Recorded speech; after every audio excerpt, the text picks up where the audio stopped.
কি ভাবছো কোথায় গিয়েছিলাম? জানতে গেলে দেখতে হবে পুরো ভিডিও।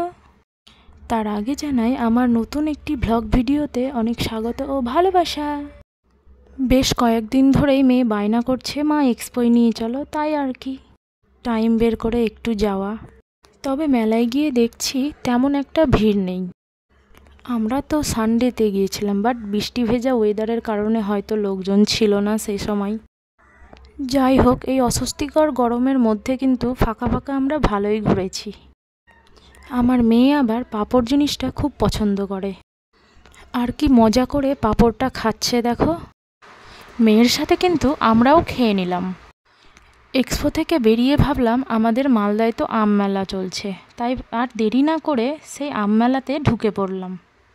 ঢুকে দেখি সেখানেও তেমন একটা ভিড় নেই, আর সব কিছু প্রায় উঠেই গেছে। তাই কয়েকটা সেলফি আর চারিদিকটা ঘুরে নিচ্ছিলাম। দেখে যা বুঝলাম মেলাটা ভালোই বসেছিল, আলোকসজ্জাও বেশ ভালোই ছিল। জানো তো, ভেবেছিলাম আম মেলায় গিয়ে আম ফুচকাটা ট্রাই করব, বাট উঠেই গেছে। যাই হোক, আম ফুচকা পাইনি তো তাতে কি হয়েছে, নকল আম গাছ তো পেয়েছি। নকল আম গাছ পেয়েছি আর ভিডিও করব না, এটাও তো হতে পারে না। তাই মা মেয়ে মিলে ভিডিওই বানিয়ে নিলাম। তারপর দেখি এই হ্যান্ডওয়ার্কটা, মানে এত সুন্দর যে হাতের কাজও হতে পারে, না দেখলে বুঝতে পারবে না। মানে এক কথায় অপূর্ব, অসাধারণ। এই হ্যান্ডওয়ার্কটা কিন্তু আমার বেশ লেগেছে। তোমাদের কেমন লেগেছে জানিও কমেন্ট বক্সে। আর আমার ভিডিওটি কেমন লেগেছে সেটা জানাতে ভুলো না কিন্তু।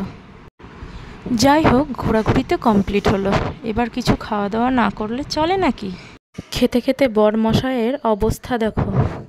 যাই হোক, মা মেয়ে কিন্তু বেশ মজা করে নুডলস খেলাম। বরাবরই আমার মেয়ে নুডলসটা একটু বেশিই ভালোবাসে, আর খাচ্ছে দেখো কিরম বড়দের মতো। যাই হোক, খাওয়া দাওয়া সেরে এবার আর কি বাড়ি। টাটা।